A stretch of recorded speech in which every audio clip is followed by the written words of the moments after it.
Hey everybody, it's F-Bomb Fitzgerald, and today the summer 2023 update finally dropped. I'm actually pretty excited because it seems like we got a ton of new content. Most notably to me, a ton of new maps which I'm excited to try out, a bunch of new cosmetics and taunts which I might review in the future, some new unusual effects, and most importantly for today's video, a whole bunch of new Warpaints which I want to review.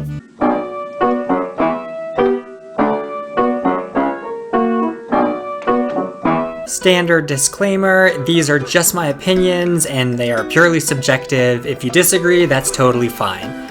So I'm going to start at the bottom of the grades with Mercenary and work my way up the grade list. This first one is really plain Jane. I guess they wanted to keep things simple, but to me it almost looks unfinished. Yeah, worse wares are a little bit more interesting, but this almost looks like the base layer of a paint and like they forgot to put additional textures on it. This looks like a totally normal black box. I wouldn't even know that that was a skin if I saw that in game. That's a pretty disappointing start, but hopefully things pick up. Yeah, that looks pretty much like a stock skin, if not worse. Maybe worse. Next up we have Pacific Peacemaker. I think this is supposed to go for kind of like a Moana, Pacific Islander vibe, with some of the kind of more tribal inscriptions and like the woody texture. I like it. I think this works. Doesn't look too bad in any of the wares I'm seeing here. I'd say it doesn't quite look like the TF2 art style, but at least it doesn't look like any existing Warpaints, and you can tell a lot of details gone into it. Good blue. Next up is the Team Service paint. This is another one where it almost looks like stock or like those low grade like civil servants. But honestly, if we have like civic duty and civil servant, do we even need these? Feels kind of unfinished. Yeah, kind of lazy to me if I'm being perfectly honest. Yeah, I don't know that this needed to be in game. The final mercenary grade is this striped pattern on the primary color with the secondary color being a team color. Honestly, it's not bad if we didn't have other stripe paints in the game, but we have so many other stripe paints, from Hazard Warning to Ghoul Blaster to a bunch of the Christmassy ones, and a lot of them just do the job better than this. I don't really know that we needed another striped war paint. I could really do without this one. Moving on to the commando grades, we have Mechanized Monster. I kind of like this grayish, pinkish color. It reminds me of the Yeti paint. The emblem really reminds me of Park Pigmented, and both of those are in the same case, which is kind of funny. I kind of like this paint at the worst wears. I think it has a little bit more character, kind of more texture shows through.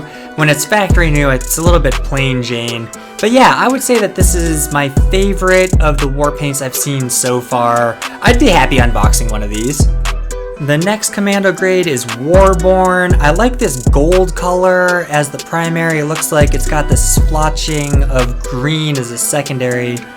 On the blue team, that silver really doesn't do it for me. That reminds me too much of the Alpine war paint. But on the gold side, it reminds me a little bit of Sacred Slayer, that old elite grade, but with kind of more green on it. I'm not sure if I really love that pattern on there. It's not bad, but I don't know if it's original enough or does enough for me that I really argue it needs to be in the game. Next up is Steel Brushed.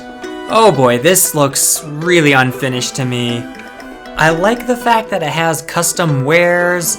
Honestly, the Battle Scarred looks better than the factory new to me.